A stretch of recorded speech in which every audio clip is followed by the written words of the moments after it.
இன்றைய சிந்தனை என்னன்னு கேட்டால் சோஜோனர் பி ஒன்லி எ சோஜோனர். சோஜோனர்னா என்ன அர்த்தம்? சோஜோனர் பரதேசி மாதிரி. ஆமாம், ஊராக தெரியும். சோஜோனர்னா என்ன? பரதேசி. ஆனால் நம்மளே என்ன சொல்லுவாங்க எல்லா பேரும், அட பரதேசி நாயை அப்படின்னு திட்டுவாங்கல்ல. தமிழில் ரொம்ப திட்டுறது பரதேசி நாயை. அப்படின்னு என்ன அர்த்தம்? உனக்கெல்லாம் வீடு வாசலும் கிடையாது, சொத்து சுகமும் கிடையாது, ஒன்றும் இல்லாத பையன் என்கிட்ட பேசுகிறியா பட அப்படின்னு திருத்தி விடுவாங்க. பரதேசினா எல்லாருக்கும் அவமானமான விஷயம். ஆனால் எல்லா பயிலும் பரதேசி தான். அதான் பைபிள் சொல்லுது. தாவீது ராஜா தான் சொல்கிறான், பூமியிலே நான் பரதேசி. ஆண்டவர் அதான் சொல்கிறார், அட பரதேசி பயிலுவலா, ஏன்டா சொத்துக்கு அலையிறீங்க அப்படின்னு. பெரிய பெரிய சாமியார்கள், சித்தர்கள், சன்னியாசிகள் அவங்கெல்லாம் ஞானம் பெற்ற பிறகு சொல்லுவாங்க. ரஜினி ஒரு படத்தில் உட்காந்துருப்பான்ல, எல்லாத்தையும் அவுத்து விட்டு முடியெல்லாம் நீட்டமாக போட்டு ஒரு பெரிய இது மாதிரி சன்னியாசி மாதிரி. இந்த முத்து படத்துலையா எல்லாமே போயிடுச்சு, எதுவுமே நிலையற்றது அப்படின்னு சொல்லுவார். புத்தரும் அதே சொன்னார், இந்த உலகம் நிலையற்றது, நிலையானதை தேடி போங்க, முக்தி அடையுங்க, பேரு பெறுங்கள் அப்படின்னு சொல்லுவாங்க. பேரு அப்படின்னா இறைவனடி சேருவது, அதுதான். அவங்க எல்லாம் ஞானிகள் அப்படின்னு சொன்னாங்க. ஏன்னா இந்த உலகத்தில் நாம் வாழும் வாழ்க்கை, நாம் எங்கேருந்தோ வந்தோம், இப்போ எங்கேயோ போகிறோம். அதுதான் ஆண்டவர் சொல்கிறாரு, ரட்சிப்பை உலகத் தோற்றத்திற்கு முன்னே நம்மை தெரிந்து கொண்டாராம். we are elected and selected before the creation of the world. அது நிறைய பேரால் நம்ப முடியாது. இந்த முக்தி பேரு அடைந்தவர்கள் அந்த இடத்துலேருந்து பார்த்தோம்னா புரிஞ்சிடும். ஓஹோ, அப்போ நம்ம வேறு இடத்துலேருந்து எங்கேயோ இடத்துலேருந்து இப்போ எங்கேயோ போகிறோம். இப்போ டைம் மிஷின்லாம் வந்துருச்சுல, அதில் என்ன சொல்கிறாங்க, வேறு எங்கேயோ இருந்து ஒரு ஏலியன் சிக்னல் கொடுக்குறாங்க, நம்மளோட தொடர்பு கொள்ள முயற்சி செய்கிறாங்க அப்படின்லாம் சொல்கிறோம். அப்போ பறக்கும் தட்டுகள்லாம் வருதுன்னு என்னமோ சொல்லிக்கிட்டு இருக்கான். நிறைய பேர் அது பொய்ன்னு சொல்கிறான், நிறைய பேர் உண்மை சொல்கிறான். அது ஒரு குழப்பமாக கிடக்கும். அப்புறம் அமானுஷ்ய சக்திகள், இந்த உலகத்தில் ஏதோ நடந்திருக்கு. அன்றைக்கி பார்த்தீங்கன்னா ரஷ்யாவில் ஒரு மலையில் 250 கிலோமீட்டர் நீட்டமாக ஒரு கோடு போட்டிருக்கு. என்னடா அதுன்னு பார்த்தா சிலியில் போட்டிருக்கு, பிரேசிலில் அது மாதிரி ஒரு 5000 அடிக்கு ஒரே நீட்டத்துக்கு கொஞ்சம் கூட மாறாமல் ப்ரெசிஷனாக துல்லியமாக நீட்டமாக விமானத்தளம் மாதிரி அப்படியே சரக்குன்னு சேவன மாதிரி மலையோட உச்சி அப்படியே மட்டமாக சேவ் பண்ணிட்டு போயிருக்கு. இதெல்லாம் மனிதர்களால் செய்ய முடியாது. அது ஏதோ ஒரு சக்தி நம்ம வேற்று கிரகத்துலேருந்து இது மாதிரிலாம் செஞ்சுருக்காங்க அப்படின்னு சொல்கிறாங்க. இப்போ வேற்று கிரகத்துலேருந்து யாரோ வராங்க அப்படின்னு அறிவியல் பூர்வமாக சொல்கிறாங்க. ஆனால் சாமியார்கள், சன்னியாசிகள், ஞானிகள் அவங்களாம் என்ன சொல்கிறாங்க, சித்தர்கள்லாம் நம்ம இந்த உலகத்தை சேர்ந்தவர்கள் அல்ல அப்படின்னு.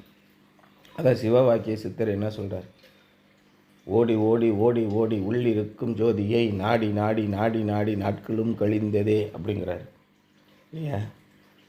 உள்ளதான் கடவுள் இறைவன் இருக்கிறார்.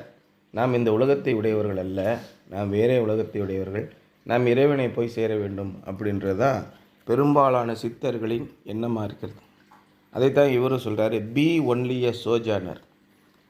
இன்றைக்கி கிறிஸ்தவ பாதிரியார்கள் அத்தனை பேர், கிறிஸ்தவ ஊழியக்காரர்கள், கிறிஸ்தவ மக்கள் எல்லாருடைய எதிர்பார்ப்பு என்ன, எப்படியாவது கடன் தொல்லையிலேருந்து மீண்டு லட்சக்கணக்கான ரூபாய் சம்பாதிச்சிடணும். பணம் மட்டும் வந்துருச்சுன்னா பிரச்சனையே இல்லை பிரதர், நான் எப்படியோ கொஞ்சம் இந்த கடனை அடைச்சிட்டு பிள்ளைக்கு கல்யாணம் பண்ணி வச்சுட்டு ஒரு வீடை கட்டிட்டேன்னா நிம்மதியாக இருப்பேன். நிச்சயமாக ஆண்டவர் உங்களுக்கு உதவி செய்வார் பிரதர். மற்றவர்கள் உங்களை ஆகாதவன் என்று சொல்லுகிறார்களா, தேவன் உங்களை ஆகாதவர் என்று சொல்லுவதில்லை அப்படின்னு மோகன்சி சொல்லிக்கிட்டு இருக்கார். எல்லாத்துக்கும் கண்டிஷன் இருக்குடா. நீ போய் எல்லா அயக்கத்தனமான பாவத்தையும் பண்ணுவ, ஆண்டவர் என்னை கட்டி அணைத்து உன்னை அன்போடு சேர்க்கிறார். உன் பாவத்தை அறிக்கையிடு, அப்பொழுது ரட்சிக்கப்படுவாய் தான் சொல்லி கண்டிஷன் இருக்குது. ஆனால் என்னுடைய ஜனத்தின் காயத்தை மேற்பூச்சாய் பூசுகிறார்கள் ஏசாயால் இருக்குது. உள்ள சீலும் ஜலமும் இருக்குது, உள்ள மேலே மேற்பூச்சாய் பேசி ஆண்டவர் உங்களை ஆசீர்வதிப்பார் பிரதர். ஆண்டவர் உங்களை ஆசீர்வதித்து உங்களை கண்ணப்படுத்துவார். வெற்றியின் நாட்கள் மிக அருகில் உள்ளது அப்படின்னு சொல்லிக்கிட்டே இருக்கான் பிராடு பயிலுவான். ஆண்டவர் உண்மையில் என்ன சொல்கிறாரு, இந்த உலகத்தை தேடி ஓடாத, இந்த உலகத்தில் வாழணும். இயேசு கிறிஸ்து ரொம்ப தெளிவாக ஜெபிக்கிறார் யோவானில். ஆண்டவரே, நான் இந்த உலகத்தான் அல்லாதது போல இவர்களும் இந்த உலகத்தார் அல்ல. ஆனாலும் ஆண்டவரே, நீர் இவர்களை இந்த உலகத்திலிருந்து எடுத்துக்கொள்ள வேண்டும் என்று நான் ஜெபிக்காமல், இந்த உலகத்திலே நீர் அவர்களோடு கூட இருக்க வேண்டும் என்று ஜெபிக்கிறேன். இந்த உலகத்தின் காரியங்களை நாம் செய்ய வேண்டும். படிக்கணும், சம்பாதிக்கணும், உழைக்கணும், சாப்பிடணும், எல்லாம் செய்யணும். அதை தேவனுடைய பார்வையிலே செய்ய வேண்டும். இந்த உலகத்தில் வெறி கொண்டு போய் ஒருத்தர் என்ன பண்ணுறான், 50 கார், 2000 ஏக்கர் நிலம். ஜெயலலிதா அம்மாக்கெல்லாம் பார்த்தீங்கன்னா பல ஏக்கர், 5000 10,000 ஏக்கர் நிலம். பெங்களூரில் தோட்டம், இந்த ஹைதராபாத்தில் திராட்சை தோட்டம், கொடைக்கானலில் இதில் மட்டும் கொடைநாட்டில் எவ்வளோ இருக்கும், 2000 ஏக்கர் கிட்ட இருக்கும். அந்த பகுதியில் யாருமே போக முடியாது. பக்கத்தில் தானே இவங்க வீடு, இவ்வளோதான் இருக்கும். ஊட்டியில் வந்து ஹெலிகாப்டரில் இறங்கி இவங்க வீட்டு வழியே தான் போவாங்க, தெரியுமா? அம்மா வீட்டு வழியே தான் போவாங்க காரில். அப்படியே போனால் பக்கத்தில் 2 கிலோமீட்டரில் கொடைநாடு. அங்கேருந்து அங்கே இல்லை, அங்கே ஊட்டியில் தான் இறங்குவாங்க. அங்கே வீட்டில் இறங்க முடியாது. இங்கேருந்து வேணால் நம்ம வெளியில் கேட்லேருந்து பார்க்கலாம். மாதத்தில் எப்போயாவது 2 மாதத்துக்கு ஒருக்கா 3 மாதத்துக்கு ஒருக்கா வந்து ஒரு 2 நாள் தங்கியிருப்பாங்க. கேட்டே பார்க்க முடியாது. ஆமாம், ரோட்டில் தான் பார்க்க முடியும். அவங்க கேட்டு தனி, கேட்லேயே 2 செக்யூரிட்டி நிற்பான். சரி, இவ்வளோ சொத்துக்கள் இருந்தே பெரிய மரியமாக கடம் பொறிந்தவனாக இருந்தும் அறிவில்லாத மனுஷன் அழிந்து போகும் மிருகங்களுக்கு போல் ஒப்பாயிருக்கிறான். இதே மாதிரி ஜெயலலிதா மாதிரியே பல பெரிய வல்லமையும் சக்தியும் உடைந்து பெரிய பேர் பெற்றவர்கள் ஏற்கனவே 1000 வருஷத்துக்கு முன்னாடி இருந்தாங்க, 2000 வருஷத்துக்கு முன்னாடி இருந்தாங்க, 3000 வருஷத்துக்கு முன்னாடி இருந்தாங்க, பல ஆண்டுகள் முன்பாக இருந்தாங்க. அவர்கள் பேரே இப்போ யாருன்னே தெரில. இப்போ அடுத்து இன்னொரு 20 வருஷம் கழித்து வர சின்ன பிள்ளைங்க வந்து வளர்ந்து பெரிய மாணவ அண்ணானா யாரும் தெரியுமா உங்களுக்கு? அண்ணான்னு கேட்டால் என்ன அப்படிங்கிற எம்ஜிஆர், அறிஞர் அண்ணா. அவர் என்ன சொன்னார்? அவருடைய முக்கியமான கொள்கை என்ன? அவருடைய கொள்கையில் ரொம்ப முக்கியமானது ஒன்றே குலம் ஒருவனே தேவன் அப்படின்னு சொன்னார்.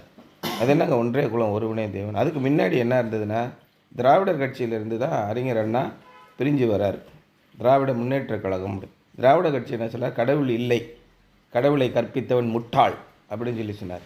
இல்லைங்க, இது ரொம்ப கொடூரமாக இருக்குது. ஏதோ ஒரு கடவுள் இருக்கிறார், ஒரு தெய்வம் இருக்கிறார், எல்லாரும் ஒரு தெய்வத்தையும் வணங்குகிறோம், எல்லா மக்களும் ஒரே மக்கள், ஜாதி வேறுபாடு கிடையாது, எல்லாரும் சமம் அப்படிங்கிறத அவர் வந்தார்.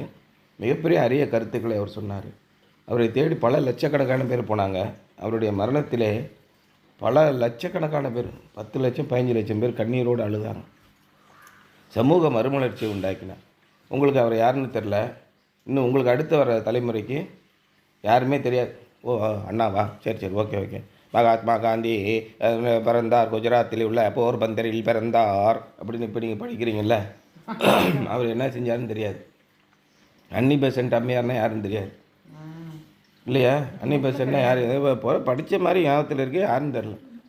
இந்த மாதிரி மிகப்பெரிய சக்திகள் சமூக ஈடுபாட்டில் இருந்த ஜெயலலிதா மாதிரி இருந்தவங்க இன்னும் 50 ஆண்டுகளில் போயிடுவாங்க, மறந்து போயிடும். We are only a sojourner. இந்த உலகத்தில் வரோம், அப்புறம் அப்படியே கடந்து போய்டும். எத்தனை வருஷம் வாழ்ந்தாங்கன்னு நினைக்கிறேன்? ஒரு 72 வயசு இருக்குமா அவங்க போகும்போது? 68 வயசு, 70 வயசுக்குள்ளே போயிட்டாங்க. அவங்களுடைய வாழ்க்கையின் இந்த உலகத்தில் அவங்க சாதித்தது எத்தனை ஆண்டுகள் கேட்டிங்கன்னா, 40 வயசு வரைக்கும் ஒன்றுமே இல்லை. சிறு பிள்ளையாக இருந்தாங்க, அப்புறம் சினிமா நடிகையாக இருந்தாங்க. 40 வயசு வரைக்கும் பெருசாக கிடையாது. அதுக்கப்புறம் அரசியலில் வராங்க. ஒரு 30 ஆண்டுகள் தான் அவங்களுடைய உண்மையான வாழ்க்கை. ரொம்ப குறுகிய காலம். இதுக்கு தான் இப்போ எல்லாம் அடிச்சுக்கிறோம். 30 வயசுக்கு பிறகு குழந்தையும் இல்லை, வாரிசும் இல்லை, ஒன்றும் இல்லை, சொத்துக்கள் அப்படியே விட்டுட்டு போயிட்டாங்க இந்த உலகத்தில். அதை அடிச்சுக்கிறதுக்கு பின்னாடி வரவன் அடிச்சுட்டு கிடக்கான். அவனும் கொஞ்சம் நல்லா விட்டுட்டு விடுவான். அதிகபட்சம் 25-30 வருஷத்தில் தான் அவனு வாயை பொழந்துருவான். அடுத்தடுத்து வர எல்லா பேருமே வாயை பொழந்துருவாங்க. என்னையா அப்புறம் நடக்குது உலகத்தில்? ஒன்றும் இல்லை. Peter reminds believers that they are only sojourners on earth. பேதர் சொல்கிறாரு, விசுவாசிகள் இடத்துல சொல்கிறாரு, எப்பா நல்லா ஞாபகம் வச்சுக்கோங்க, காசு பணம் அடிச்சுட்டு திரிஞ்சு ஒருத்தனை பகிச்சிக்காதீங்க. ஒன்றும் கிடையாது. தேவனுடைய சித்தமே நிறைவேறும். அவர் என்ன நினைக்கிறாரோ அதுதான் நடக்கும் உங்களுடைய வாழ்க்கையில். அதான் இந்து மதத்தில் என்ன சொல்கிறாங்க, ஜாதகம். ஜாதகப்படி தான் ஏன் நடக்கும். நீ என்ன தான் தலைகளை நின்று தண்ணி குடித்தாலும், உடம்பு பூரா எண்ணெயை விட்டுக்கிட்டு புரண்டாலும் ஒட்டுறது தான் ஒட்டும். இறைவனுடைய செயல் தான் உன்னுடைய வாழ்க்கையில் நடக்கும். அப்படின்னு இந்து மதத்தில் சொல்கிறாங்க. மற்ற பல்வேறு மதத்தினரும் எதிர்காலத்தை கணிக்கிறார்கள். உங்களுடைய எதிர்காலம் எப்படி இருக்கும் அப்படின்னு சொல்லி சொல்கிறாங்க. Life is too short to waste in disobedience and sin. பாவத்திலும் கீழ்ப்படியாமையிலும் உங்களுடைய வாழ்க்கையை செலவழிப்பதற்கு வாழ்க்கை பெருசாக கிடையாது. எந்த ஒரு மனிதனுடைய வாழ்க்கையும் எடுத்துக்கோங்க. இப்போ ஜெயலலிதாவே 68 வயசில் இறந்து போயிட்டாங்க. அந்த கடைசி 8 வருஷம் இருந்தாங்கள்ல, ரொம்ப உபாதை, சர்க்கரை ரொம்ப அதிகமாக போச்சு, அவங்களால நடக்க முடியல, ரொம்ப சிரமப்பட்டாங்கன்னு சொல்லுவாங்க. 8 வருஷம். அப்போ 60 வயசு வரைக்கும் வாழ்ந்துருக்காங்க. 40லேருந்து 60 வயசு வரைக்கும் வெறும் 20 ஆண்டுகள் தான் வாழ்ந்துருக்காங்க. அறிஞர் அண்ணா அவ்வளோ பேர் பெற்றவராக இருந்தாலும் புற்றுநோயினால் ரொம்ப அவதைப்பட்டார். காமராஜர் ரொம்ப புகழ்பெற்றவராக இருந்தார். குடும்பமோ பிள்ளைகளோ வாரிசோ எதுவுமே இல்லை, ஒன்றுமே இல்லை. அப்போ இந்திரா காந்தி வாழ்ந்தாங்க, இந்திரா காந்தியை சுட்டு கொண்டுட்டாங்க. என்ன பெருசாக வாழ்ந்துட்டாங்கன்னு கேட்டால், நம்ம ஒரு 30 வயசு வரைக்கும் நம்ம ஒன்றுமே வாழ்க்கையில் எதுவுமே என்னான்னு தெரியாமல் வாழ்ந்துடும். 20 வயசு வரைக்கும் நம்ம படிக்கிறோம், காலேஜுக்கு போகிறோம் வரோம், அதுக்கப்புறம் அதை செய்வோமா இதை செய்வோமா முயற்சி பண்ணி முடிக்கிறக்குள்ளேயே 30 வயசு ஆகிடுது. வெறும் 20 வருஷம் 15 வருஷம்தான் மனிதனுடைய வாழ்க்கையை அர்த்தமுள்ளதாக இருக்கிறது. அதுலேயும் நீங்கள் பாவத்திலும் கீழ்ப்படியாமையிலும் சிற்றின்பங்களிலும் ஈடுபட்டு போனால் வாழ்க்கை என்ன இருக்குது அப்படிங்கிறாரு. Life is too short to waste in disobedience and sin. It was when Lot stopped being a sojourner and became a resident in Sodom that he lost his consecration and his testimony. லோத்து ஆபிரகாமுடைய சொந்த தம்பி. 2 பேரும் ஆண்டவரை ஒன்றாக தொழுது கொண்டு வந்தார்கள். இவருடைய வேலைக்காரர்களும் ஆண்டவரை தொழுதார்கள். நான் சொல்கிற மாதிரி டெய்லி ஆபிரகாம பிள்ளைகளுக்கு சொல்லி கொடுத்துட்டே வந்தான். தேவன் பேர்பட்டவராக இருக்கிறார், நீங்கள் ஆண்டவருக்கு முற்றிலுமாக ஒப்பு கொடுங்கள் அப்படிலாம் சொல்லிட்டு வந்தார். எல்லாம் ஆண்டவரை பற்றி தெரியும். எப்பொழுது அவன் பரதேசியாக இருக்கும் நிலையை விட்டு அதை மறந்து தனக்கென்று ஒரு நகரத்தை கட்டி கண்டானோ சோழி முடிஞ்சு போச்சு. இந்த உலகத்திலே நாம் நிலைத்து வாழ்வோம் நினைச்சாங்க. சோதோமியர்களுடைய கொள்கை என்ன? இன்றைக்கும் பார்த்தீங்கன்னா இன்றைக்கி அந்த பேர் என்னது, புசிப்போம் குடிப்போம் நாளைக்கு சாவம் தான் அவங்களுடைய கொள்கை. இன்றைக்கி இந்த குழந்தை பெற்றுக்கிறாங்களா சோதோமி அப்படின்னு பேர். இன்றைக்கும் அந்த வார்த்தை உண்டு. இப்போ குழந்தை இல்லாமல் இருக்கிறாங்களே, பெற்றோர்கள் இருக்காங்களே, அவங்களுக்கு கொண்டு போய் ஆஸ்பத்திரியில் கரு வைக்கிறாங்கள்ல, டெஸ்ட் டியூப் வைக்கிறாங்களே, அதுக்கு பேர் சோதோமின்னு பேர். சோதோமின்னா என்ன அர்த்தம்? எவங்ககிட்டயாவது போய் பிள்ளை பெற்றுட்டு வர்றது. அந்த நாட்டில் அப்படி தான் இருந்தது. அது அதோட உண்மையான அர்த்தம் தெரியாமலேயே அந்த சொற்களை பயன்படுத்திக்கிறார். சோதோமி எப்படி நீங்கள் பிள்ளை by sodomy by means of sodomy I got my child இங்கிலீஷில் சொல்லிக்குவாங்க. அட பாவி, இது கேவலமான பொழப்பாக பண்ணுறதுக்கு நீ சோதோமின்னு ஓப்பனாக சொல்கிறியடா ஐய அப்படின்னு தெரிஞ்சால், விவரம் தெரிஞ்சால் சொல்லுவான். அப்போ அந்த காலத்தில் அப்படி இருந்தது. அவர்கள் சோதோமி நாட்டில் போய் என்ன நினச்சாங்க, இருக்கிற வாழ்க்கையை என்ஜாய் பண்ணுவோம் அப்படின்னு பண்ணாங்க. தன்னுடைய வாழ்க்கையும் தன்னுடைய பரிசுத்தத்தையும் அவர் இழந்து போனார். Everything he lived for went up in smoke. வாழ்க்கையில் கட்டினது, கோபுரங்களை கட்டினார்கள், எல்லாம் கட்டினாங்க. வானத்திலிருந்து அக்கினி கற்கள் விழுந்து எல்லாம் புகையாக போயிட்டு. Keep reminding your self that you are a stranger and pilgrim in this world. இந்த உலகத்திலே நான் அந்நியனும் பரதேசியுமாக இருக்கிறேன் அப்படின்னு தாவீது சொன்னார். திரும்ப திரும்ப அதை நினச்சிக்கோங்க. இந்த உலகத்தில் தான் உங்களுக்கு இது வேணும் அது வேணும்னு நினைக்காதீங்க. புசிப்பதற்கும் குடிப்பதற்கும் போதுமானது உண்டானால் அதுவே போதும் என்று எண்ணுங்கள் அப்படின்னு சொல்கிறார் பவுல். அப்போ உங்களுக்கு எந்த உலகத்தில் நீங்கள் இருக்கிறீங்க? காலம் குறுகினது, நாட்கள் அது என்னது,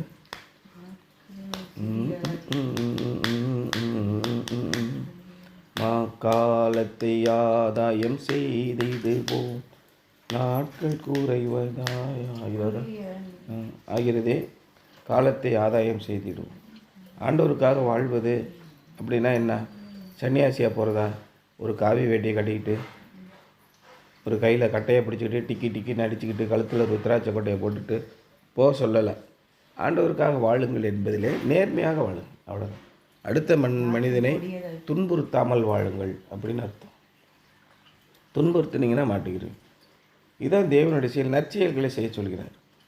அன்றைக்கி எங்கள் வீட்டை அவர் பேசிக்கிட்டு இருந்த நண்பர் ஒருத்தர், அவர் ரோட்டரி கிளப்பில் தலைவராக இருக்கார், கிறிஸ்டியன் தான். ஞாயிற்றுக்கிழமையெல்லாம் ப்ராஜெக்ட் போட்டுக்கிட்டு இருக்காரு. சார் சர்ச்சுக்கு போவீங்களா? எப்போ சார் உங்களை சர்ச்சுக்கு போகிறதுக்கு நேரமே இருக்காது போல். சர்ச்சுக்கு எனக்கு சார் போய்கிட்டு கடவுள் என்ன சொல்லியிருக்காருன்னா மக்களுக்கு செய்யும் சேவையை தான் செய்ய சொல்லியிருக்காரு. அதனால் மக்களுக்கு சேவை செஞ்சோம்னால அது இறைவனுக்கு செய்யும் தொண்டு. அதனால் நம்ம அதுக்காக சர்ச்சுக்கு தான் போய் சாமியை கும்பிடணும்னு அவசியம் கிடையாது. ஆனால் இயேசு என்ன சொன்னார்னா, நீ பல நற்காரியங்களை செய்வதுன்னு முயற்சிக்கிற, என்னாலே என்று ஒரு ஆணையை முன்னால் பிடுங்க முடியாதுன்னு சொல்லிட்டார். அநேக நற்காரியங்களை செய்கிறார்கள். ஆனால் தேவனாலே செய்வது தான் நற்காரியமாக அமையும். மற்றதெல்லாம் எப்படி இருந்தாலும் சுய இச்சையினாலே இழுப்புண்டு போய் முடியும். ஒன்றத்துக்கும் பயன் தராததாக போகும் எல்லா திட்டங்களுமே. மக்களுக்கு நீ நல்லது செய்யணும்னு நினச்சா கூட அது ஒன்றும் இல்லாமல் தான் போகும். சரி, மக்களுக்கு நல்லது செய்யணும்னு சொல்லி இயேசு கிறிஸ்துவினாலே உந்தப்பட்டு செய்தவர்களே நிலைத்திருக்கும். இந்த கல்வி இல்லாத மக்களுக்கெல்லாம் கல்வி கொடுக்கணும்னு மிஷினரிகள் நினைச்சாங்க. அது இன்று வரை நிலைத்திருக்கிறது. பல கோடி மக்களுக்கு நிலைத்து தொடர்ந்து நிலைத்து கொண்டே இருக்கு. இந்தியாவில் மட்டும் கிறிஸ்தவ மிஷினரிகளால் பாடம் கற்று உயர்ந்த சமுதாயம் என்று கணக்கெடுத்திங்கன்னா இன்றைக்கி மட்டும் ஒரு 35 கோடி பேர் இருப்பான். அந்த கல்லூரியில் படித்து அவங்களுடைய பிள்ளைங்கன்னு பார்த்தீங்கன்னா கிறிஸ்தவ மிஷினரிகளால் வைத்தியம் மருத்துவமனைகளை சுட்டு அதில் சிகிச்சை பெற்று நான் என்னுடைய பிள்ளையை பெற்றேன், அதில் நான் நோயில் குணமானேன் அப்படின்னு சொல்கிற பார்த்தா ஒரு 40 கோடி பேர் இருப்பான். எங்கள் அப்பாலாம் அங்கே வேலூரில் போய் தாங்க பார்த்தாரு. அங்கே ஐடாஸ் கட்டர் மருத்துவமனைக்கு போனார், திருநெல்வேலியில் போய் பார்த்தாரு, மெட்ராஸ் கிறிஸ்டியன் காலேஜில் பார்த்தாரு. அப்படின்னு சொல்லி சிகிச்சை பெற்றிருக்காங்களே அவங்களுடைய பிள்ளை கணக்கெடுத்து பார்த்தீங்கன்னா ஒரு 40 கோடி பேர் இருப்பாங்க. நீங்கள் என்னோட இணைந்திருந்தால் நீங்கள் மிகுந்த கனிகளை கொடுப்பீன்னு சொன்னார். என்னோட இல்லாமல் ஒரு திராட்சை செடியிலேருந்து ஒரு கொடியை கட் பண்ணிட்டா என்ன ஆகும்? அது காஞ்சி போயிடும். அதனால் கனி கொடுக்க முடியாது. அப்படி தான் மக்கள் நினைக்கிறாங்க. இறைவனே தேவையில்லை, நம்மளால் எல்லாம் செய்ய முடியும்னு நினைக்கிறாங்க. அப்படி இல்லை, நீ ஒரு பரதேசி, ஞாபகத்தில் வச்சுக்கோ. In view of the fact that the father lovingly disciplines his children today. நல்லா யோசனை பண்ணிப்பாங்க. பெற்றோர் தன்னுடைய பிள்ளைகளை எப்படி வேணால் நீ சந்தோஷமாக இருந்துக்கப்பா, என்ன வேணும் உனக்கு, எல்லாத்தையும் வாங்கி தின்னு, எப்படியே ஊதாரியாக தெரியும் சொல்லி விடுவாரா? கட்டுப்படுத்துவாங்க. அது மாதிரி ஆண்டவரும் தன்னுடைய பிள்ளைகளை ஒழுங்குபடுத்துகிறார். And will judge their works in future. எதிர்காலத்திலே நீங்கள் செய்யும் செயலுக்கு தக்க நீதியை நல்லதே கெட்டதே பெறுவீர்கள். நீங்கள் ஒழுங்காக ப்ராக்டிஸ் பண்ணிங்கன்னா நல்லா வாசிப்பீங்களா, அவமானப்பட்டு போய் நிற்பீங்க. உண்மையா இல்லையா? நல்லா படிச்சிங்கன்னா தானே நம்ம அடுத்த கிரேடுக்கு போக முடியும். நம்ம படிக்காமல் கொஞ்சிட்டு இயேசுவே எப்படியாவது என்னை காப்பாற்றணும் கடைசி நேரத்தில் சாக போகிற நேரத்தில் சங்கரான்னு அடிச்சுக்கிட்டு இருந்தால் எங்கிட்டு போக முடியும்? எல்லாத்துக்கும் பழமொழி கொடுத்துட்டாங்க இல்லையா? அப்போ எப்படி கண் கெட்ட பின்னே சூரிய நமஸ்காரம் பண்ணுறது இந்த மாதிரி பண்ணுவாங்க. அது ஒரு பழமொழி இருக்குது. கண் கெட்ட பிறகு சூரிய நமஸ்காரம் பண்ணாட்டான்னா எல்லா ஜோலியும் முடிஞ்ச பிறகு கண் கெட்ட பிறகு தான் புத்தி வருதாடா உனக்கு அப்படின்னு கேட்பாங்க. எச்சரிக்கையாக, we ought to cultivate an attitude of godly fear. தேவனுக்கு பயப்படும் பயம் ரொம்ப ரொம்ப முக்கியம். கர்த்தருக்கு பயப்படுறதில் ஞானத்தின் அருமை சிம்பிளாக நம்ம படிச்சுட்டு போயிட்டோம்.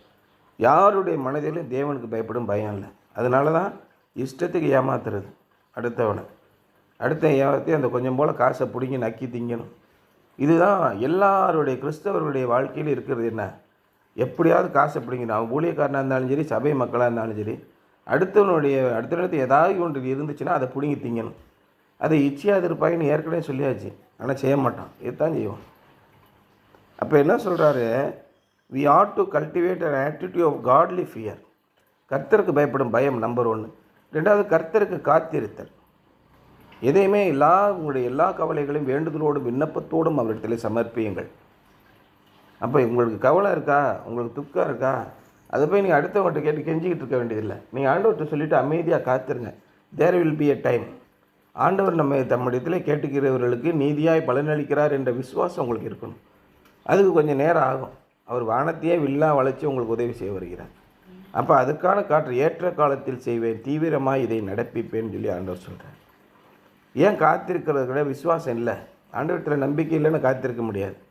கர்த்தர் நமக்கு எல்லாவற்றையும் செய்யக்கூடிய வல்லமையுள்ளவர் என்று நாம் சிந்திக்காவிட்டால் கர்த்தரை பற்றிய பயம் இருக்காது. அப்போ ஆண்டவரத்தில் விசுவாசம் இல்லை, கர்த்தருக்கு பயப்படுகிற பயம் இல்லை, தேவனை விட்டு வழிவிடைக்கு போய் விடுவீர்கள். இந்த உலகத்திற்கு ஒத்த வேஷம் தரித்து வீடு கட்டணும், அதை மாடி வீடு கட்டணும், அது இன்னும் பணத்தின் மீது உங்களுக்கு வெறி கொண்டு போய் என்னாகும்? கடைசியில் பண ஆசை உள்ளவர்கள் தங்களை தாங்களே உருவ குத்தி கொள்கிறாருன்னு குத்திக்கிட்டு சாக வேண்டியதான். ஆத்மாவும் செத்து போயிடும், சரீரமும் செத்து போயிடும். This is not the cringing fear of the slave of a slave before a master, but the loving reverence of a child before his father. Police ஸ்டேஷனில் இன்றைக்கி போய் ஒரு திருட்டு வேலை பண்ணிங்கன்னா என்ன ஆகும்? போலீஸில் பிடிச்சி போய் கட்டி வச்சு உரித்து எடுத்துருவாங்க இல்லையா? அடின்னு அடித்து வெளுத்து தொங்க வச்சோம்னா சரியாக போயிடும், எல்லா உண்மையும் கக்கி விடுவோம். அந்த மாதிரி ஒரு பயம் உங்களுக்கு ஆண்டவர் இடத்துல தேவையில்லை. ஆனால் அன்பான ஒரு பயம் தேவனிடத்தில். ஐயோ, என்னுடைய இறைவன் எனக்காக எல்லாவற்றையும் செய்திருக்கிறார், எனக்கு நல் வாழ்க்கையை தர இருக்கிறார், அவர் எப்படி அவருக்காக நான் காத்திருக்காமல் போவேன்? அவர் உண்மையும் இரக்கமும் இல்லாத, இன்றைக்கி சங்கீதத்தில் தானே படிக்கிறோம், கர்த்தருடைய இரக்கங்கள் அற்று போயிற்றோ, அவர் என்றென்றைக்கும் நம்மை மறந்து போய்விட்டாரோ அப்படின்னு தவிக்கிறோம். ஏன்னா அவர் நல்லவர், அவர் இடத்துல இருந்த வரைக்கும் நான் நல்லா இருந்தேன், எனக்கு அருமையான புத்தியை கொடுத்தார், அவரை விட்டு வழி விலகி போய்விட்டேனோ அப்படின்னு யோசிக்கிறார். அந்த தேவனுடைய அன்பை பற்றி தான் 13ஆம் அதிகாரத்தில் 1 சொல்கிறேன். அன்பு சகலத்தையும் தாங்கும், சகலத்தையும் சகிக்கும். தேவனுடைய அன்பு அப்பேற்பட்ட அன்பு, அதை பற்றி தான் சொல்கிறேன். அப்பேற்பட்ட அன்புள்ள தேவனிடத்தில் நாம் எப்படி இருக்க வேண்டும்? It is not a fear of judgment, but a fear of disappointing him or sinning against his love. நமக்கு நித்திய காலமாக நமக்கு நியாய தீர்ப்படைந்து நாம் நரகத்துக்கு போய்விடுவோமோ என்ற பயம் அல்ல, அவரை ஏமாற்றி விடுவோமோ, அவரை வேதனை அடைய செய்து விடுவோமோ அப்படிங்கிற எண்ணத்திலான பயம். இட் இஸ் காட்லி ஃபியர், அது தெய்வீக பயம். ஸோ அ சோபர் ரெவரன்ஸ், ஒரு புத்திசாலித்தனமான கண்ணியத்தையும் மரியாதையும் தேவனுக்கு கொடுப்பது ஃபார் த ஃபாதர். ஒரு நல்ல அப்பாவுக்கு பிள்ளைகள் எப்படி மரியாதை வைத்திருப்பார்கள்? பிள்ளைகளை எவ்வளோ தான் துரோகம் பண்ணிட்டு போனாலும் கடைசியில் அழுதுட்டு ஓடியாருவான், நான் தெரியாமல் செஞ்சுட்டேன், என்னை மன்னிச்சுக்கோங்க, எவ்வளோ நன்மைகளை செய்தீர்கள் அப்படின்னு சொல்லுவாங்களா இல்லையா? அந்த மாதிரி உங்களுடைய பரமபிதா உங்களை அவ்வளவாக நேசிக்கிறார். அந்த தெய்வீக பயத்தினாலே நீங்கள் ஆண்டவரை மரியாதை கொடுக்க வேண்டும். கர்த்தருக்கு பயப்படும் பயம், கர்த்தருக்கு காத்திருத்தல், அவருடைய எண்ணப்படி நீங்கள் வாழுங்க. இந்த உலக பிரகாரமாக வாழாங்க. இந்த உலகத்தில்னா என்ன செய்யணும்? இந்த உலகத்தில் வெற்றிகரமான வாழ்க்கை வாழ்வது எப்படி அப்படின்னு நிறைய பேர் கிளாஸ் எடுக்கிறான். வாழ்க்கைங்கிறது வெற்றிகரமாக அமையணுங்க. வெற்றிகரமான என்னையே அமையணும்? இல்லை நம்ம குதிரை பந்தயமாக நம்ம ஓடுறோம், வெற்றிகரமாக அமையிறதுக்கு நல்ல பணம் நிறையா வேணும், நல்ல வீடு இருக்கணும், நல்ல கார் இருக்கணும், அப்படியே நிம்மதியாக படுத்து 10-20 வருஷத்துக்கு நம்ம இருக்கிற வரைக்கும் சாப்பாட்டுக்கு பிரச்சனையே இருக்கக்கூடாது, ஊரில் இருக்க எல்லா பேரும் நம்மளை மதிக்கணும். இதுதான் வெற்றிகரமான வாழ்க்கை இந்த உலகத்தில். அப்புறம் வாயை பிளந்த பிறகு யாருக்குமே எவனுக்குமே என்னான்னு தெரியாது இல்லையா? இப்போ நம்ம அதில் தீபிகா செல்வராஜ் இருந்தார், செத்துட்டார். அவரை பற்றி யாருமே பேசுகிற கிடையாது. 1.5 வருஷம் ஆயிடுச்சு இல்லைண்ணா? ஆமாம், ரோட்டரி கிளப்பில் போடுவாங்க, ஜாம்பவான்களில் ஒருவரும் நல்ல மரியாதை கொண்டவரும் பொன்மன செம்மல் புகழிடம் அப்படி இப்படின்னு போட்டு மூலமாக பாராட்டு கடிதங்கள் எழுதுவாங்க. ரோட்டரி கிளப்லாம் பார்த்தீங்கன்னா ஒரு பாராட்டு கடிதம் எழுதும்போது மகாத்மா கியாத்மான்னு போட்டு, ஒன்றுமே இல்லாதவனாக இருந்தாலும் போட்டு மூலமாக பாராட்டு கடிதங்களை எழுதி அவருக்கு திருமண நாள் வாழ்த்துக்களை தெரிவித்துக் கொள்கிறோம் அப்படின்னு. அவர் வாயை பிளந்த பிறகு திருமண நாளும் கிடையாது, பிறந்த நாளும் கிடையாது, ஒன்றும் கிடையாது. மொத்த மக்களுமே அவரை மறந்து விட்டார்கள். அப்படி தான் நம்முடைய வாழ்க்கை இருக்கும். ஒன்ஸ் சோழி முடிஞ்சிச்சுன்னு வச்சுக்க, அவ்வளோதான், நம்ம எங்கே இருக்கோமோ யாருக்கும் தெரியும், இந்த மாதிரி போயிடும். அதுதான் இந்த உலக வாழ்க்கை உண்மை. யாரை வேணால் பாருங்கள். ஆமாம், எங்கள் அப்பா இருக்கிற வரைக்கும் இருந்தால், அப்புறம் அவர் போயிட்டார், இப்போ யாருமே நினைக்கிறதில்ல. இப்போ எங்கள் அம்மா அப்பாவை யாரும் நினைக்கிறான்? எல்லாம் போயிட்டாங்க, போய் மண்ணோட மண்ணாக போயிட்டாங்க. என்றைக்கு நினைக்கிறது? ஒன்றுமே இல்லை. மனுஷன் இந்த உலகத்தில் உயிரோடு இருக்கும்போதே பாதி பேர் மதிக்க மாட்டேங்கிறான். மனுஷன் இந்த உலகத்துக்கு போயிட்டால் எவன் மதிப்பான்? ஒன்றும் மதிக்க மாட்டான், மறந்துடுவான். அவன் இருக்கிற இடத்த பார்த்தேன், அங்கே புல் முளைச்சிருந்து புல்லை கூட காணும். எங்கே இருக்கிற தேடி பார்த்தா கிடைக்கவே இல்லை. கீழடி அகழ்வாராய்ச்சி மையத்தில் போய் 3000 ஆண்டுகளுக்கு முன்பாக மக்கள் எப்படி வாழ்ந்தார்கள் அப்படின்னு நோண்டிக்கிட்டு இருக்கான். அங்கே இருந்த கீழடியில் இருந்த பஞ்சாயத்து தலைவரே காணும். என்னடா அங்கே 3000 பேரை அடக்கி ஆழ்ந்துக்கிட்டு இருந்தானோ, இப்போ ஒருத்தனையுமே காணுமே, ஒருத்தனையும் காணும். ஆமாங்க, எங்கே வேணான்னு தெரில. அன்றைக்கி எவன் பிரபலமாக இருந்தானோ தெரியாது. இன்றைக்கி என்ன வசனம்னா 1 பேதுரு 2ஆம் அதிகாரம் 11-12. Dear friends, I urge you as aliens and strangers in the world to abstain from sinful desires which war against your soul. உங்களுடைய ஆத்மாவுக்கு விரோதமாக போரிடுகிற பாவமுள்ள சிந்தனைகளிலிருந்து நீங்கள் விலகி ஓட வேண்டும் என்று நாங்கள் நினைக்கிறேன். நாம் எல்லாம் இந்த உலகத்திலே அந்நியரும் பரதேசிகளுமாக இருக்கிறோம். Live such good lives among the pagans that Though they accuse you of doing wrong, they may see your good deeds and glorify God on the day He visits us. என்னடா பைத்தியக்காரன் மாதிரி நீங்கள் அந்த கடவுள் ஆண்டவர் கீண்டவர்கிட்ட போயிட்டுருக்கீங்கன்னு மற்றவர்கள் உங்களை இகழ்ந்தாலும் தேவன் வரும் நாளிலே உங்களை தேவனுடைய கிரியைகளை புகழும்படியாக மற்றவர்கள் முன்பாக நல்லதொரு வாழ்க்கையை வாழுங்கள். 1 பேதுரு 2:11-12. இன்றைக்கு நாம் செய்ய வேண்டிய வேலை என்னென்னா, write out your definition of sojourn. பரதேசி என்ற வார்த்தைக்குரிய பிரியமானவர்களே,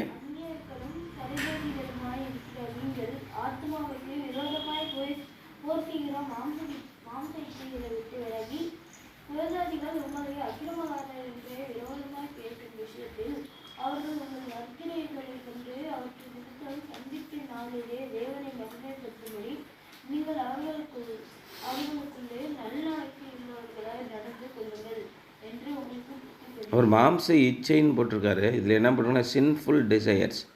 மாம்ச இச்சைக்கும் சின்ஃபுல் டிசையர்ஸுக்கு எந்த அளவுக்கு ஒத்துருக்குன்னு தெரில. மாம்சத்தின் சிந்தனையே இல்லாமல் பாவம் செய்யலாம். அடுத்தவனுடைய பொருளை திருடணும்னு நினைக்கிறது மாம்சத்தினுடைய இச்சையே கிடையாது. சின்ஃபுல் டிசையர்ஸ்னால் பாவம் மிகுந்த சிந்தனைகள் அப்படின்னு சொல்லி போட்டிருக்காரு. சின்ஃபுல் டிசையர்ஸ், அதிலிருந்து நீங்கள் விலக வேண்டும். எப்படியாவது அடுத்தவனை ஏற்றி விட வேண்டும், நான் முன்னேறி விட வேண்டும் என்று நினைப்பது. அந்த மாதிரியெல்லாம் செய்யாதீங்க. Write out your definition of sojourn and compare your definition with that of a good dictionary. நீங்கள் sojourn பரதேசி என்றால் என்னன்னு எழுதுங்க. டிக்ஷனரியில் என்ன போட்டிருக்குன்னு பாருங்கள். ரெண்டையும் கம்பேர் பண்ணி பாருங்கள். இந்த உலகத்திலே நாம் எப்படிப்பட்டவர்களாக இருக்கிறோம். இந்த உலகத்திலே பரதேசினா என்ன அர்த்தம்? ஒரே ஒரு காவி வேஷ்டி, ஒரு துண்டு, ஒரு பிச்சைக்கார தட்டு, இதுதான் பரதேசி. அப்போ நம்ம அப்படி வாழணுமா? யோசனை பண்ணி பாருங்கள். ஆண்டவர் அப்படி சொல்லலை. திருவள்ளுவரும் அப்படி தான் சொல்கிறார். தண்ணீர் மேல் தாமரை இலை இருப்பது போல் நம்ம வாழணும்னு சொல்கிறாங்க. தாமரை இலை தண்ணீர் மேலே இருக்கும், ஆனால் தண்ணி தாமரை இலையில் ஒட்டாது, வலிக்கிட்டு ஓடும். எண்ணெய் மாதிரி அதுக்கு மேலே ஒரு மெழுகு பதம் இருக்கும். அந்த மாதிரி தாமரை இலை தண்ணீரில் இருப்பது போல் நீங்கள் இந்த உலகத்திலே வாழ வேண்டும். இந்த தண்ணீரில் அமிழ்ந்து போகக்கூடாது, தண்ணீர் உங்களை பாதிக்கக்கூடாது. ஆனால் நீங்கள் தண்ணீரில் தான் வாழணும். என்னடா அது ஒன்றுமே புரிய மாட்டேங்குது. இதைத்தான் எல்லா பேரும் சொல்கிறாங்க, எல்லா ஞானிகளும் அதுதான் சொல்கிறாங்க. இந்த உலகத்தினால் உங்களை கரைப்பிடித்து கொள்ளாதிருங்கள். அப்போ இந்த தாமரை இலை பச்சை கலராக இருக்கும், தண்ணி நிறமற்றதாக இருக்கும். தண்ணீரில் ஒரு வயலட் கலர் இங்கை தூக்கி ஊற்றி விட்டு தண்ணியை அப்புறம் வயலட் கலர் ஆக்கிட்டு தாமரை இலையில் போய் அந்த வயலட் கலர் ஒட்டுதான் பார்த்தா ஒட்டாது. இந்த உலகத்தினால் உங்களை கரைப்படுத்தி கொள்ளாமல் இருக்கு. நம்ம கொஞ்ச நாள் வாழ போகிறோம், இந்த உலகத்தில் தான் வாழணும், உலகத்தினால் கரைப்படுத்தி கொள்ளாமல். அப்போ என்ன? நீங்கள் உழைக்கணும், நீங்கள் படிக்கணும், நீங்கள் சம்பாதிக்கணும், நீங்கள் பணம் சம்பாதிக்கணும். பணத்தின் மேல் உங்களுடைய மனதை வையாதிருங்கள். பொருள் பெருகினால் அதன் மீது உங்களுடைய மனதை வையாதிருங்கள். இதான் சொல்லியிருக்கு. ஐஸ்வர்யன் ஆக வேண்டும் என்று விரும்பாதே, விரும்பினால் தரித்திரனாவாய். ஐஸ்வர்யமானது தனக்கு ரெக்கைகளை உண்டு பண்ணி கொண்டு பறக்கும் அப்படின்னு போட்டிருக்கு. இன்றைக்கி எல்லாம் எப்படி ஷேர் மார்க்கெட்டில் சிங்கமாவது எப்படி அப்படின்னு பணத்தை போட்டு ஓடி போயிடறான். நல்ல கல்வி கற்றவர்கள் 1 கோடி ரூபா கொடு, 2 கோடி ரூபா தரேங்கன்னா உடனே 1 கோடி ரூபா கொடுத்து ஏமாந்துட்டு போய் நிற்கிறான். காலேஜ் ப்ரொஃபஸரு, அவன் இவன் படித்தவன், எல்லாமே இன்ஜினியரிங் படித்தவன், டாக்டர் படித்தவன், எல்லா பேரும் பணத்தை கொண்டு வந்து கொடுத்து காலி பண்ணிவிட்டு போலீஸ் ஸ்டேஷனில் போய் கம்ப்ளைண்ட் கொடுத்துருக்கு. ஐஸ்வர்யவான் ஆகும் என்று விரும்பாதே, அதான் நடக்குது. சரித்திரனாவன். அப்போ என்ன சொல்கிறாரு? இது என்ன படித்து எதுக்குங்க? பணம் சம்பாதிக்காமல் எதுக்கு படிக்கிறான்? படிப்பின் நோக்கம் பணம் சம்பாதிப்பது அல்ல. சிந்தனை உள்ள மனிதனாக வாழ்வது தான் படிப்பின் நோக்கம். அது நிறைய பேருக்கு தெரியாது. என்ன படித்தா வேலை கிடைக்கும்? அன்றைக்கி கேட்குறாரு, ஒரு கம்ப்யூட்டர் சென்டர் வச்சுருக்காரு. சார், நீங்கள் ஒரு நல்ல இடத்துல இருக்கிறீங்க, என்ன சம்பாதிச்சா, என்ன படித்தா நல்ல வேலை கிடைக்கும்? அப்போ நீங்கள் படிக்கக்கூடாதுன்னு நினைக்கிறத படித்தவங்களாம் சும்மா இருக்கானா? நான் சொன்னேன், தமிழ் படித்தாலே நல்லா சம்பாதிக்கலாங்க. சார், சும்மா ஏதாவது கேள்வி பண்ணாதீங்க. தமிழ் படித்து எப்படி சார் சம்பாதிக்க முடியும்? தமிழ் படித்து பட்டிமன்றத்தில் பேசி, தமிழ் படித்து தமிழை பேசி நாட்டையே ஆள்ற நிலைமைக்கு வந்துட்டார் கலைஞர், பேராசிரியர். எத்தனையோ பேர் தங்களுடைய பேச்சாற்றலால் அமைச்சர்களானவங்க நிறைய பேர் இருக்காங்க. அரசியலில் பெரிய கோல வச்சுனவங்க நிறைய பேர் இருக்காங்க, தமிழை படித்ததுனாலே. அப்புறம் எடுத்து சொன்னேன், சார் எதை வேணால் படிக்கலாங்க, படிக்கிறத கண்ணுங்கருத்துமாக படிக்கணும். ஆண்டவருக்கு பிரியமானவர்கள் இவை எல்லாவற்றிலும் தப்பி வைக்கப்படுவார்கள். நீங்கள் என்ன இதை படித்தாதான் நான் பெரிய ஆளாகுவேன், அப்புறம் எப்படி இருந்தாலும் கக்கூஸ் கழுவி தான் ஆகணும். நம்ம வீட்டில் யாராக இருந்தாலும் நம்ம வீட்டில் பாத்திரம் கழுவி தான் ஆகணும். நான் படிச்சுட்டேன், நான் என்ன படித்து எவ்வளோ பெரிய ஆளாக இருந்தானே, நம்முடைய பிள்ளைக்கு பிஎல் வேண்டிய வேலை நம்ம தானே பண்ணணும். அதுக்கு தனியாக வேலைக்காரியாக வருவாங்க. அப்போ என்னத்தனை யோசனை பண்ணி பாருங்கள். நம்ம நினச்சிக்கிறோம், தப்பாக நினச்சிக்கிறோம். நான் இப்படி படிச்சுட்டு நான் பெரிய ஆளாகிடுவேன், நான் ஒரு பையன் ஒன்றும் பண்ண முடியாதுன்னு. அதெல்லாம் கிடையாது. நீ நினச்சிக்கிற அவ்வளோதான். You are a Sojourner. இந்த உலகத்திலே தற்காலிகமாக இருந்துட்டு போகிற அவ்வளோதான் நினச்சிக்க. ஆண்டவருக்கு உண்மையாக வாழ, ஆண்டவருக்கு சாட்சியாக வாழ. நம்முடைய இந்த வாழ்க்கையின் நோக்கம் வெற்றிகரமான வாழ்க்கை வாழ்ந்து பணத்தை சம்பாதிப்பதல்ல. நீங்கள் எதை செய்தாலும் அதை தேவனுடைய மகிமைக்கென்றே செய்யுங்கள் என்பதுதான் இந்த வாழ்க்கை. இதான் இந்த சிந்தனை. சரியா?